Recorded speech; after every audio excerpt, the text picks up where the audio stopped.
everyone. Just sitting here working on a project, actually a blanket for a very good friend of mine. She's actually due next month. This is actually, it's kind of big at this, well, it's getting bigger. It's not big, but it is getting bigger. Don't know if you can see this or not, but I can actually, if you're interested in this pattern, I can link the pattern to you in the description. This is actually really pretty. This is the one with the cake yarn, pastel. I guess I really don't remember the name of this because I don't have another one on hand. I do have some extras. I just don't honestly remember where I put them, but I'm working on finishing this blanket. I need to have this one done and finish up the other one that I've got going in this same yarn. And then I've got a couple of other things I need to finish working on as well for her. Her baby shower is coming up here pretty soon. I won't physically be able to make the baby shower, however, I think she's doing it online because she does have a large online community of friends as well. And also she does have a lot of family that can't physically be there.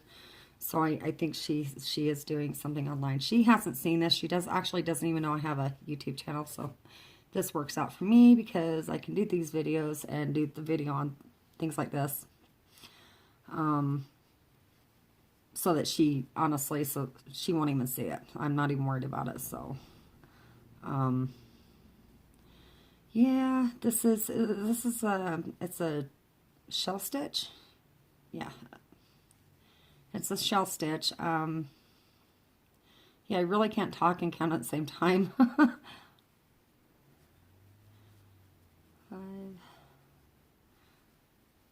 I can usually go pretty fast as long as I'm paying attention to what I'm doing. I kind of struggle with, if I'm not able to count, then I have to stop and take a minute so that I can make sure I get my stitches right, because I'm not one of those that I can just think of a pattern and whip it up. That's just not how I work. It's not how my brain rolls, and I'm hoping there's a lot of others out there that are like me, because that's just my reality. So, uh-oh. And the reality that I do mess up a lot of my stitches and have to go back and fix them, so, especially when I'm talking. I was going to try and do a live, but it says apparently I don't meet their standards. I don't know what their standards are, so I don't know. Whatever. It is what it is. I might actually go live from another a Facebook account that I have and be able to do it that way. As far as YouTube goes, I don't think they're going to let me go live for a while, not unless I have like a certain amount of, I really don't know how that works. I'm guessing it has to do with the amount of followers and subscribers. I couldn't tell you. So it will, I guess. I think it would be cool to actually try and go live, because being able to watch, watch the comments on my YouTube, and then be able to, from my computer, and be live from my phone, I could actually answer the questions a lot quicker because I can see them zoom by.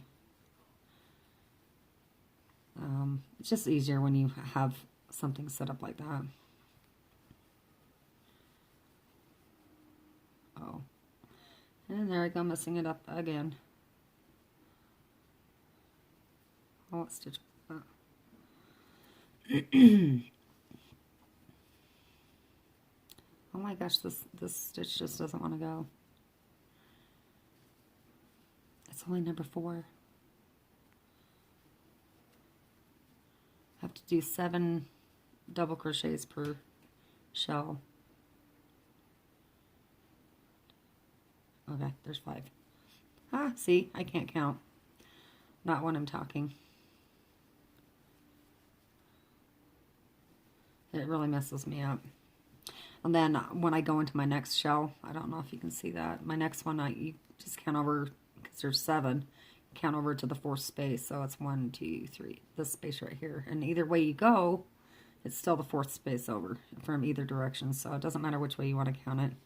Um, yeah, I just really thought this pattern was really pretty, and I know the lady, she loves seashells, and this is honestly her first baby. I'm not going to tell you what she's having. Well, obviously you can probably figure it out, but I already know what they're naming the baby. Hold on, let me get one more there. Back in January, to give a little insight on this, I had done a reading for her, and she's just been in such fear of not being able to be able to have a baby or anything, and we'd done some workings, we'd done some other things, and she's struggled. When I did a reading, I knew that she had already had a couple of problems. I didn't know the full details until after the fact, but the readings that I had done, and from what, again, my intuition was telling me, is that she would literally conceive sometime around the end of January, 1st of February. She did conceive in late January, and she found out she was pregnant in early February, and shortly after, about a week after she found out, she told me. And I did also tell her at the same time of doing this reading, she will be having what I said what she's having. And she came back at me after she had her ultrasound when they found out what they're having, and she was just excited. I try not to do a whole lot of those because I haven't been wrong, I'll bet, on a couple of people. 90% of the time I'm usually pretty accurate. I'm not saying I'm awesome at this. I'm just saying that there are people out there like me that can, say, yeah, I know you're pregnant. Yes, I know you know what you're having. Things like that. But then again, family, usually closer family, they're the ones to go for, that kind of information. But usually a lot of them can tell from other history and everything. But anyway, yeah, that was kind of an interesting event with all that. It was pretty neat to find that out. So, but she's a pretty good friend of mine. I consider her family. I call her my sister. She's someone I met in another group, in a swamp group. She is on a similar path to what I'm on. She follows, her own deities, her own, she has her own practice and what she does. And like I said, there's so many different paths that people take. So I mean, it's completely non-judgmental on this group, or and a lot of the groups I'm in. And a lot of the people I know, everybody is literally on their own path. So, okay. See, I'm losing my stitches again, forgetting which ones I'm doing. Anyway, she's been married for a while now, and she's just been real excited to finally have a baby of her own. And so I'm going to make a couple of blankets for her, and to welcome her new little bundle of joy, which honestly, I'm going to say this because I thought it was just funny, and some of you might not find this funny, and I'm sorry, it's just how I am. I'm usually pretty blunt and forward, or very sarcastic. There was a little post on Facebook I'd seen, I don't remember what the actual post said. I literally only remember one comment on there had something to do with calling a baby a womb nugget. So I kind of took that on. So I told her, I was like, well, your stuff's almost ready for your little womb nugget. And she just laughed hysterically. So yeah, she took that on as a new name. But, oh, I cannot. See, I seriously cannot talk and crochet at the same time. Not when Yeah, I can't focus like that. Right now I'm actually getting ready to do a corner. I mean, if you're pretty advanced to crochet, you'll know what I'm doing. It's doing the 7 in this section, doing a single crochet, and then going into the next spot over to connect the corner and do another. Of course, the foundation row itself is the chains. So 4,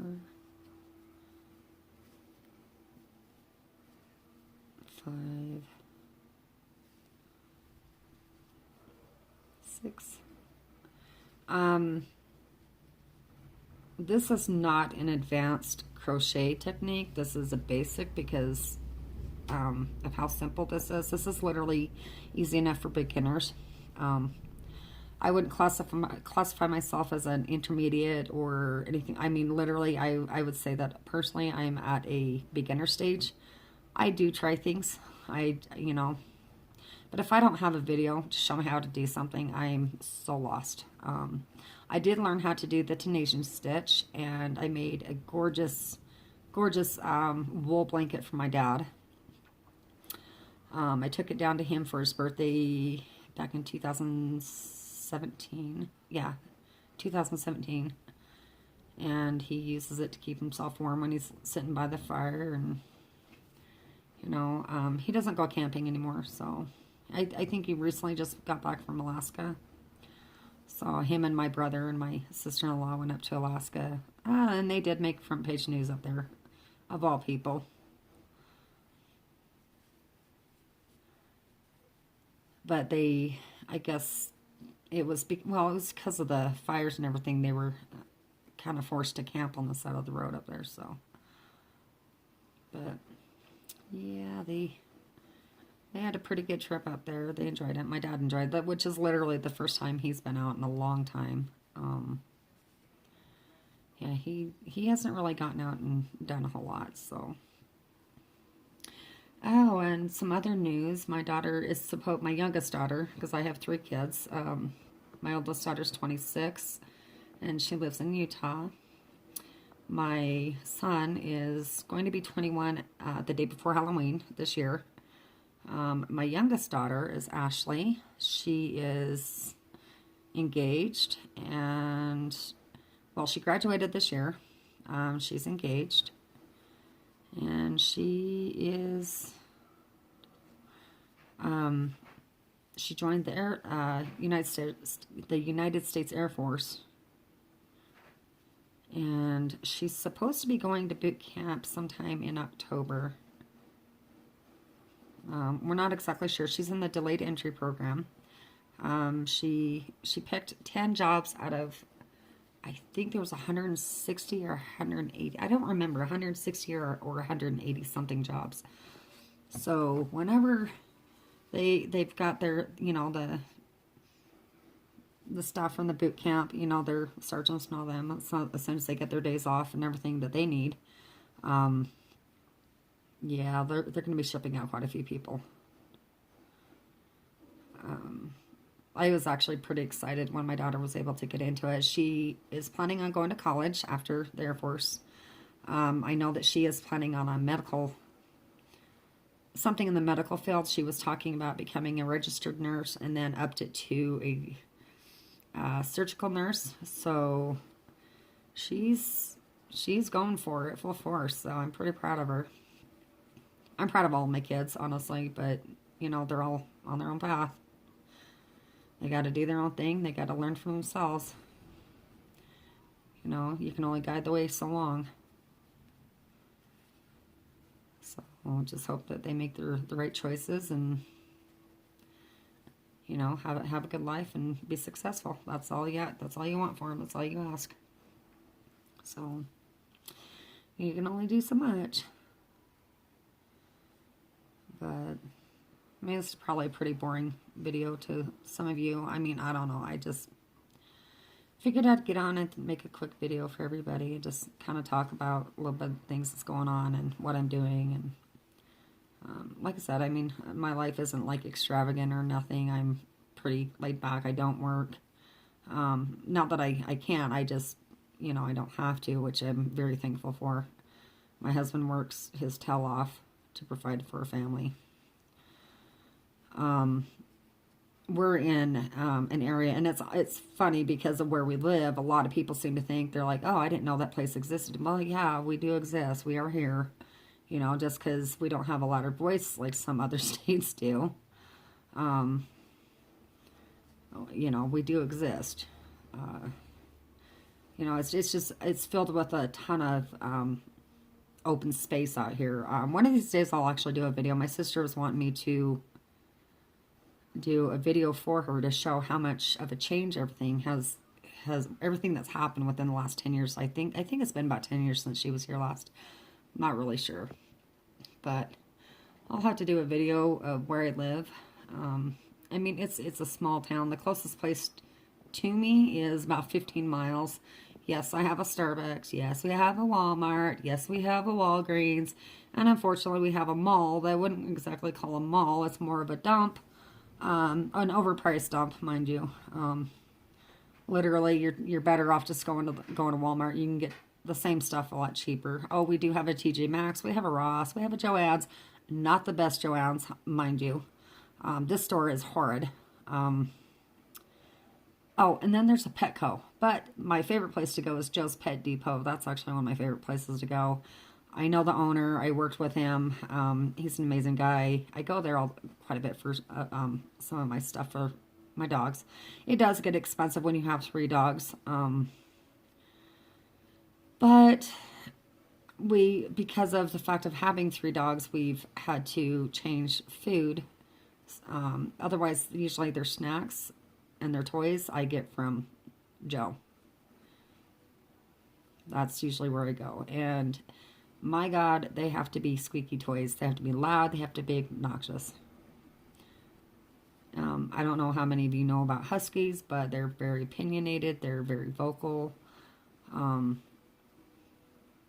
I love all 3 of my dogs to bits. I do have issues with Miko sometimes. He's a very sweet, loving dog, but he has this thing that if he's running around, because right now I have my dogs kennel trained. I've always kennel trained my dogs, and some people think bad about that. To each his own. I don't care. That's not my problem. I personally think and feel that kennel training a dog is the best way to go, because it also allows that dog to have a space of its own, a safe zone, a safe net, so to say. That's where they go when they want to be, they want to have their time to themselves, or they want to go to sleep. So that's part of the reason I kennel train them. Also, I don't like my dogs running my house at night, especially having 3 of them. There's a lot of things that could get tore up. There's a lot of, just a lot of things that could go wrong in the middle of the night. And I really don't feel like cleaning up puppy messes, if you catch my drift, in the middle of the night or waking up and stepping in it. So that's not my idea of a good time. So yes, my dogs are kennel trained. They go outside first thing in the morning. Well, first thing in the morning, we get up, we put them outside, bring them in, give them snacks, and then they spend the day either in the house or outside, depending on what they want. I literally I call it getting attacked from Miko. The Miko paw punched is what I call it. My husky will literally, he'll sit there and scratch at me, like paw at me, and it gets on my nerves sometimes because he's so adamant he wants to go outside. I have 2 dogs that would live outside if I let them. I can literally hardly keep them in the house. And that's just how they are. So, we have a huge thing of water sitting outside for them, and it's literally filled up every day to every other day, depending on how much they're drinking out there. So, anyway, back to what I was saying, Miko will come back and he'll sit there and be pawing at me, and then he'll start jumping up on me, and he'll put his ears back, and he'll sit there and whimper at me. And if I continue to tell him no and ignore him because I don't want him outside, usually because of the rain or, because there's mud outside, and I'm telling you, Huskies will tear up a backyard in a matter of a couple weeks. No joke, not a lie.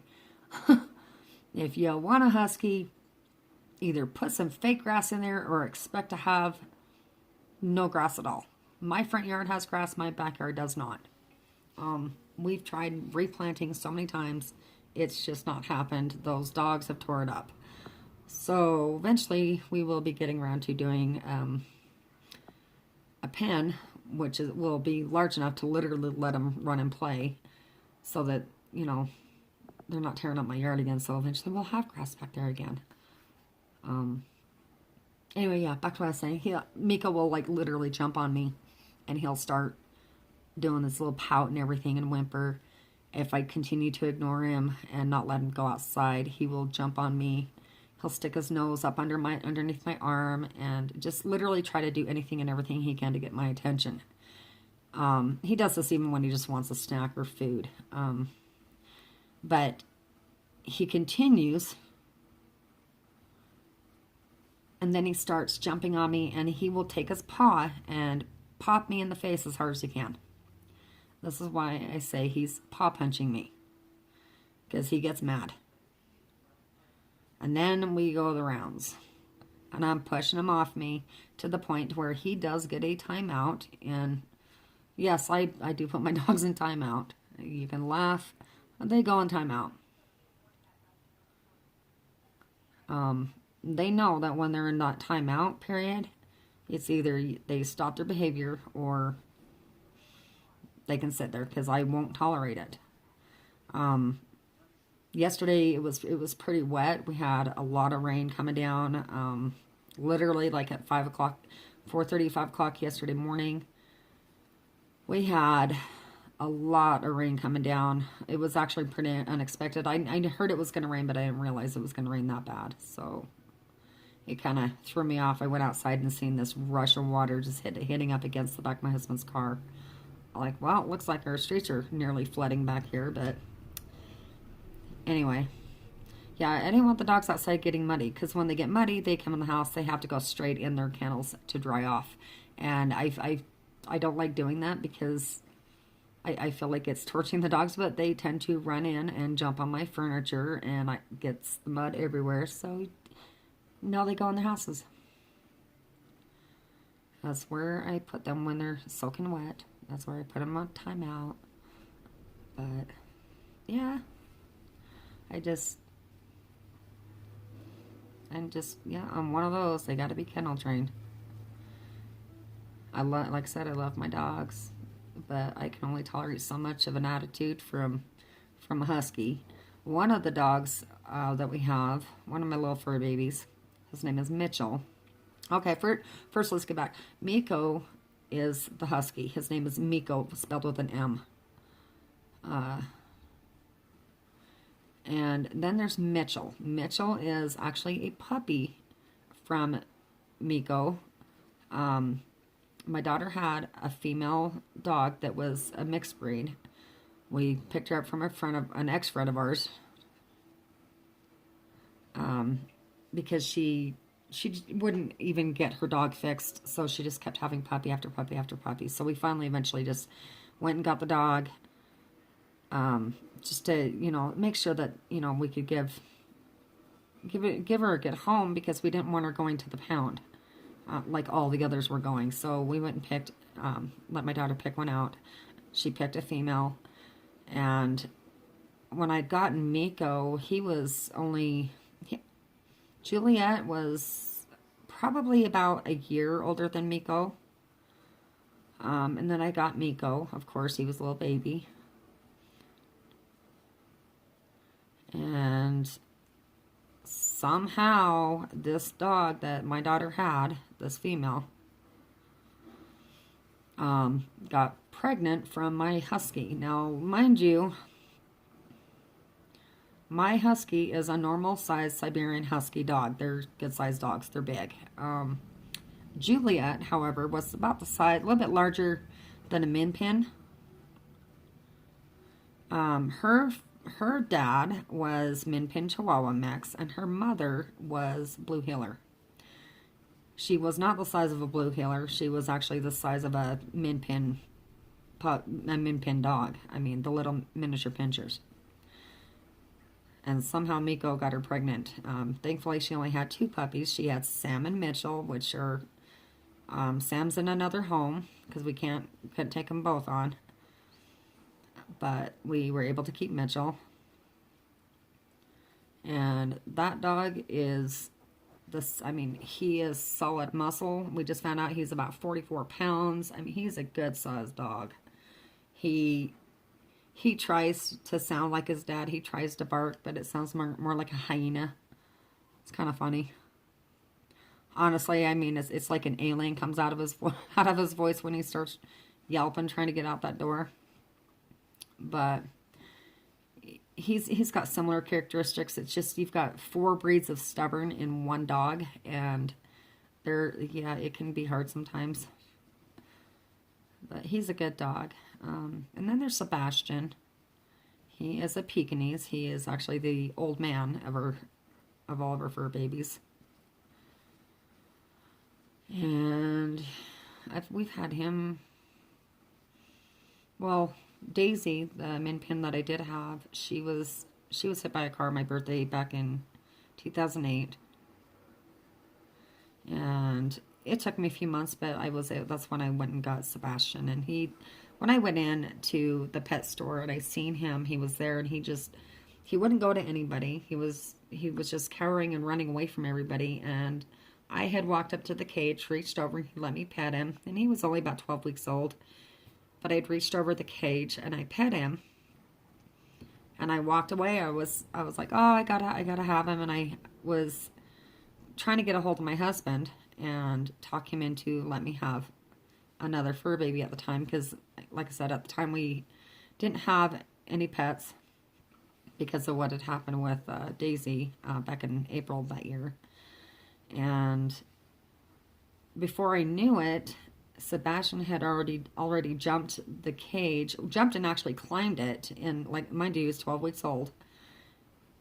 And I turned around and he just jumped right up into my arms. So from that moment on, I was like, no, he's got to come home with me. So I pushed and pushed and pushed until he came home with me. We found out later that he came from a puppy mill, and I was furious about it. The owner of the pet store, when they found out, they had gone and grabbed as many as they could to save as many as they could, because these dogs were basically being kept and used to breed other dogs and other breeds, and not all of them are even purebred for that matter. I am lucky enough that Sebastian is purebred, but it's just a sad story. We had another dog that we had gotten, and we found out was from the same place, which is when that's when we actually found out they were coming from puppy mills, because there's even a place that's even here on YouTube that actually shows where these dogs were coming from. But the dogs were just cowering. They were so afraid. It took a lot for them to even trust men, for that matter, because of the abuse that they were receiving. So, anyway, sad story. Turns into a happy one. He's now with us. If I had the place, I would literally take as many dogs in as I could. I would probably take cats. A lot of people around in my home are all allergic to cats. I'm even allergic to cats.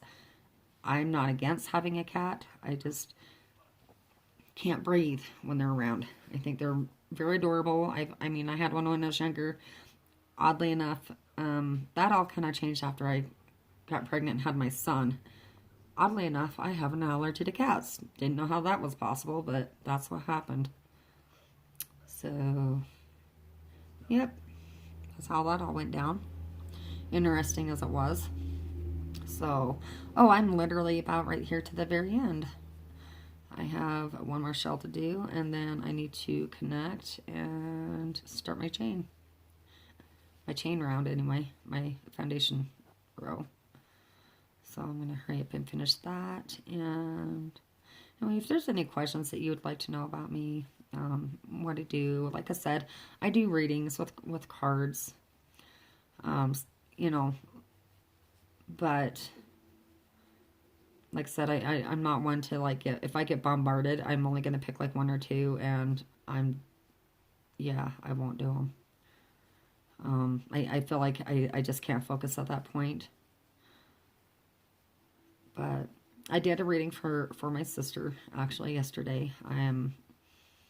All I can say is that the first card that came up, I was on that phone to her. Um,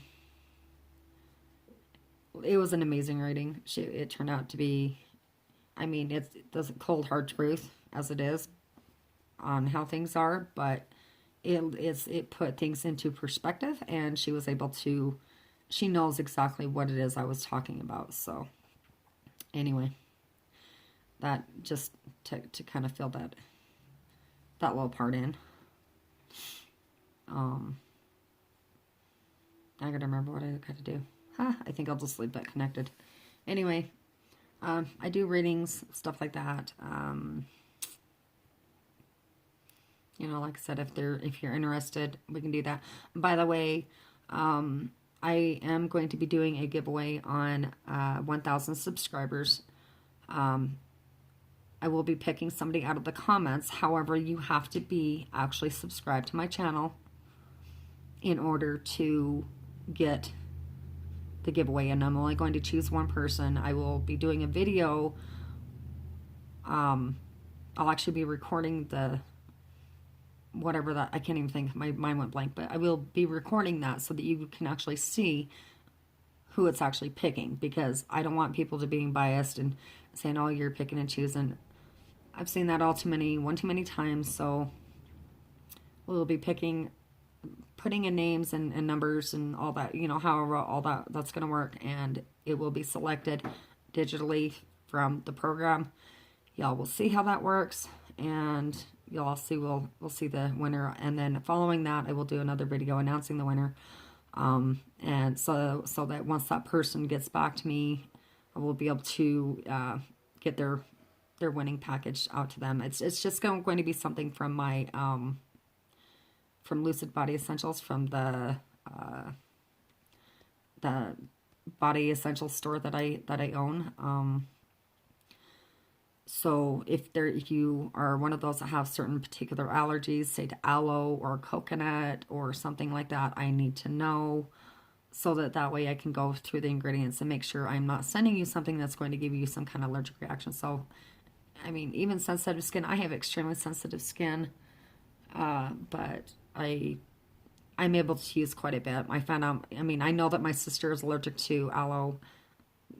There's several things that she can use and several things she can't use. So we just have to kind of watch and make sure. That's usually why I don't like making things unless it's like literally a requested order.